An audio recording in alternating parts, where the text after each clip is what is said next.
Bom dia, hoje é 21 de junho, eu sou Ana Carolina Zitlag e esse é o Ouvindo um Podcast da Bloomberg Linha. Aqui eu te conto as principais notícias de economia e de negócios do Brasil e do mundo.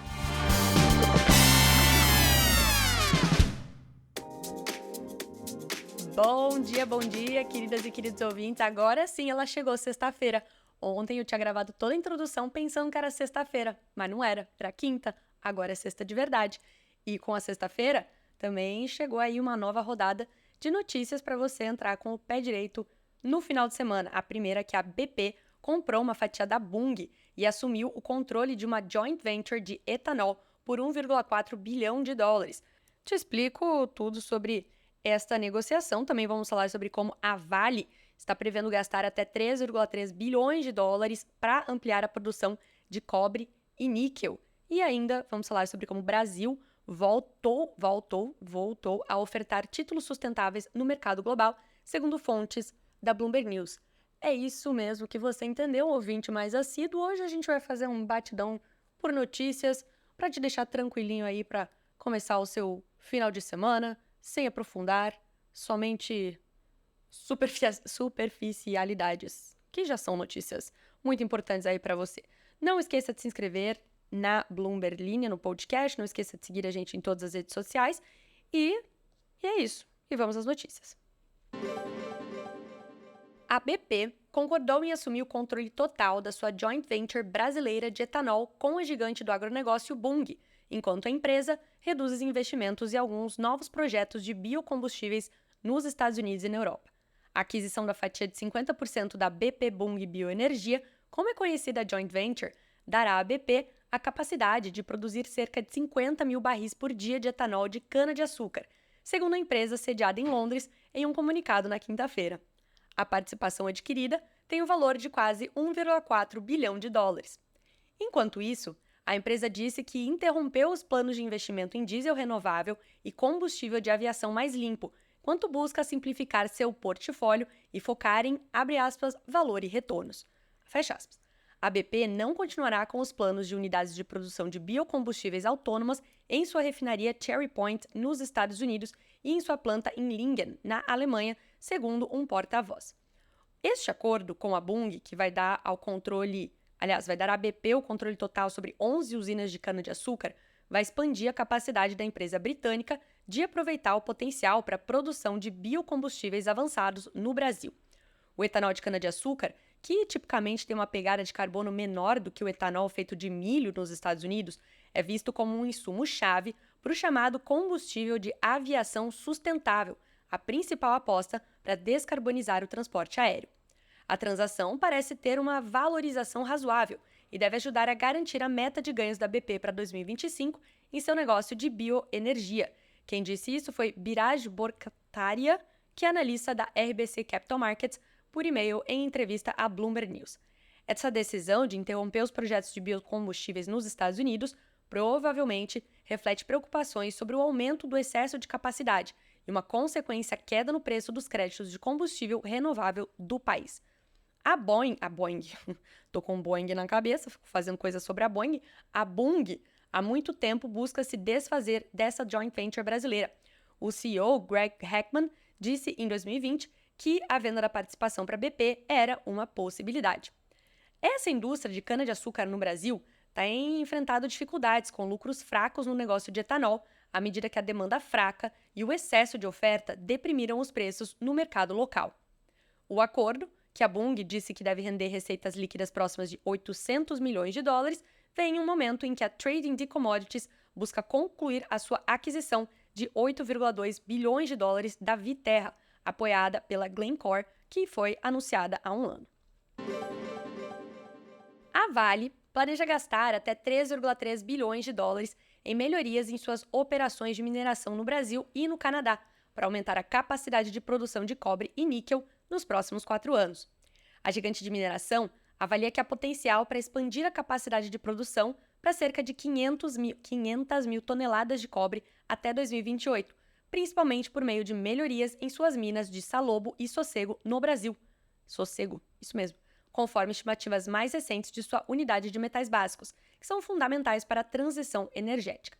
No ano passado, a Vale produziu 321 mil toneladas deste metal. O níquel também vai receber um aumento na capacidade. O cobre atingiu um valor recorde no mês passado, impulsionado por uma onda de dinheiro especulativo à medida que investidores otimistas apostavam em uma escassez iminente, os famosos arautos do caos. Embora os preços tenham recuado desde então, há um amplo consenso de que o mercado de cobre provavelmente vai enfrentar déficits nos próximos anos, e as maiores empresas de mineração do mundo estão todas em busca de aumentar a sua produção em antecipação a futuros ganhos de preço. No ano passado, a Vale separou suas operações de metais básicos como uma unidade separada e vendeu uma participação de 10% para a Arábia Saudita por meio do PIF, o Fundo Soberano da Arábia Saudita. Você já saberia disso se tivesse escutado o podcast da semana passada. E a mineradora estatal Madin. O Grupo Brasileiro de Metais, com sede no Rio de Janeiro, tem avaliado opções de liquidez para o negócio que podem incluir uma oferta pública inicial. E eu disse que hoje o podcast não ia aprofundar em nada, mas o tema é energia, transição energética, e o Brasil, o país em que você talvez more, a não ser que você more em Portugal, como alguns ouvintes, está acessando os mercados globais de crédito pela segunda vez este ano, juntando-se a uma série de países em desenvolvimento que estão vendendo nova dívida. O país está oferecendo títulos sustentáveis de 7 anos com taxas iniciais na casa de 6,625%, segundo pessoas familiarizadas com o assunto que falaram à Bloomberg News em anonimato. As notas vão ser utilizadas para pagar a dívida pública e financiar projetos no âmbito do quadro de sustentabilidade do país.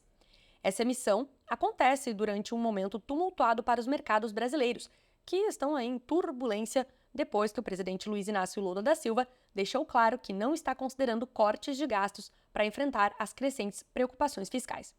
O governo do presidente Lula tem lutado para aprovar propostas para aumentar a receita no Congresso. E o Banco Central, como você bem sabe, manteve na quarta-feira a taxa Selic inalterada em 10,5% ao ano, em uma decisão unânime destinada a acalmar os investidores que estavam cada vez mais céticos em relação aos planos do governo. O Brasil é o recente caso de um país emergente a tirar vantagem da volatilidade moderada nos mercados globais, já que os investidores apostam que o arrefecimento da inflação vai forçar o Federal Reserve a cortar as taxas de juros mais cedo. Eu gosto muito da palavra arrefecimento. Essa semana, a Coreia do Sul contatou bancos para uma potencial venda de títulos, enquanto a República Dominicana e o Peru estão emitindo novos títulos para refinanciar suas dívidas pendentes. Viu que episódio mais tranquilinho? Agora você já pode respirar fundo e pensar, oba, amanhã é sábado. Você também pode deixar o seu comentário, a sua pergunta, a sua dúvida na caixinha de comentários do Spotify e fazer como a Nathalie Vieira, que falou bem aí do Apolo, cachorro da minha amiga, que apareceu ontem no podcast, pois não parava de latir, e mordeu a minha coxa no final da noite. O Caio também disse que gostou aí do formato do podcast com várias notícias. A gente intercala aqui, Caio, porque a gente quer agradar todo mundo, né? Eu sou uma people pleaser, uma agradadora de pessoas, e aí tem gente que gosta do formato longo, tem gente que gosta do formato curto, a gente só faz um mashup. E a Camila diz que todos os dias eu falo, cadê minha amiguinha? Será que eu sou a sua amiguinha? Comecei a ouvir faz pouco tempo e estou amando, temos a mesma energia caótica, hahaha. Ai, Camila, não sei se eu dou risada ou se eu choro. Mais um comentário aqui falando da energia caótica do podcast. Senhor amado. Então é isso, né, gente? Vamos pra sexta-feira. Um bom final de semana a todos. E quase que eu esqueço. Deveria ter falado isso no começo do podcast. Vai ficar de surpresa aí pra quem não escutou o podcast até o final. O Alan Blanco. Vocês sabem quem é? Se você acompanha os vídeos da Bloomberg no TikTok ou no Instagram, você sabe quem é o Alan Blanco. É o mocinho lá que faz os vídeos com esta que vos fala. Ele que será a voz por trás deste podcast na segunda-feira, durante a semana que vem. Eu estarei aí fazendo um auxílio texto-roteiro, mas ele que estará dando personificação às notícias. Então sejam gentis, acolham o Alan, ele é bacana às vezes, e podem xingá-lo também nos comentários com críticas construtivas. Mentira, sem crítica, só elogios.